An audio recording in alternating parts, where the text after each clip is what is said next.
ایک بات کی ویکنسیز کے حوالے سے اور کوئٹہ کے تمام اراکین نے اس پہ اپنا احتجاج ریکارڈ کیا، تو میں کہتا ہوں کہ یہ بالکل جائز ہے ان کی بات۔ بلوچستان میں لاکھوں لوگ جو ہیں بے روزگار ہیں، جن کے پاس ڈگریاں ہیں، وہ در در کی ٹھوکریں کھا رہے ہیں، لیکن افسوس کے ساتھ یہ کہنا پڑ رہا ہے کہ بہت سے ایسے ڈپارٹمنٹس ہیں جس میں بے ضابطگیاں ہوئی ہیں اور لوگوں نے بہت سی باتیں کی ہیں۔ میں صرف پوسٹوں کی خرید و فروخت پر الزام کسی کو نہیں لگاتا، لیکن جہاں پہ جو شخص اہل ہو، جس کے پاس کوئی ڈگری ہو، اگر اس کو کوئی انحراف کرے کہ اس کو جو ہے پوسٹ نہیں دیں اور کسی اور کو دیں، تو یہ انتہائی ظلم ہو جاتی ہے۔ اور دوسری بات دیکھیں، جو کلاس 4 کی پوسٹیں ہیں 15 سے نیچے، وہ اس ڈسٹرکٹ کا حق ہے۔ اگر میرے ڈسٹرکٹ میں یا زیارت میں یا پشین میں کوئی ویکنسی ہے اور اس کی جگہ پہ کوئی اور ڈسٹرکٹ کا کوئی بندہ لگ جائے، بے شک وہ بے روزگار ہو، اس کو نوکری کی ضرورت ہو، لیکن وہ اس ڈسٹرکٹ کی حق تلفی ہے، وہ اس اسکول کی حق تلفی ہے، اس اسپتال کی حق تلفی ہے، پھر اس کا جو الٹیمیٹ جو نتیجہ ہوگا کہ سروس ڈیلیوری متاثر ہوگی۔ جو حکومت نے جو پوسٹ جس مقصد کے لیے کریٹ کی ہو کہ اس اسکول کو چلانا ہو یا اس اسپتال کو چلانا ہو، تو اس پر جو ہے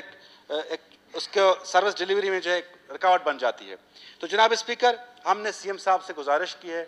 جو پچھلی گورنمنٹ تھی اس سے بھی ہم نے گزارش کی کہ براہ مہربانی اس پر ایک جامع اور واضح پالیسی ہوں، تاکہ ہمارے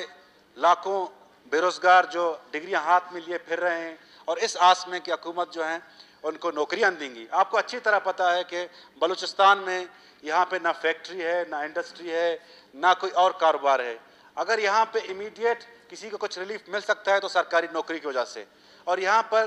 کوئی تقریباً 20 سے 30 ہزار ویکنسیز حکومت کی خالی ہیں، تو میں چونکہ ایک بات چھڑی ہے اور بات جو ہے اصول کی ہے، تو میں ان کے موقف کو جو ہے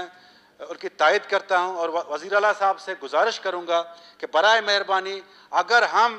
ایک حقدار کو جو ہے اس کا حق نہ دے سکیں تو میرے خیال سے یہ جو ہے حکومت کے لیے ایک خوشنامی نہیں ہوگی۔ بے شک میرے محکمے میں اگر کوئی پوسٹ خالی ہو اور میں کہوں کہ جی میں نے اپنے ووٹر کو لگانا ہے، میرا ووٹر جو ہے مجھے ووٹ دے گا، تو یہی جو ہے بندہ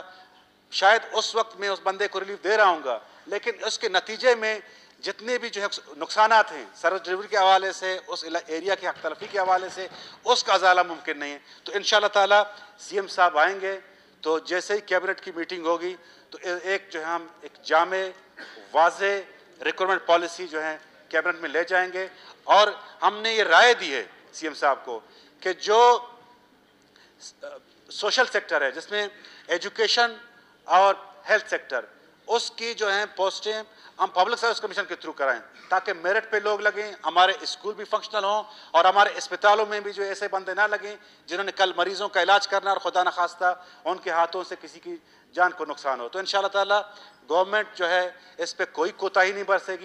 برتے گی۔ جہاں پہ کوئی اس طرح کی شکایتیں موصول ہوں گی تو ہم ضرور سی ایم صاحب کو گوش گزار کرائیں گے اور اس چیز کو میک شور کرائیں گے کہ لوگوں کو ان کا حق ملے۔ Thank you.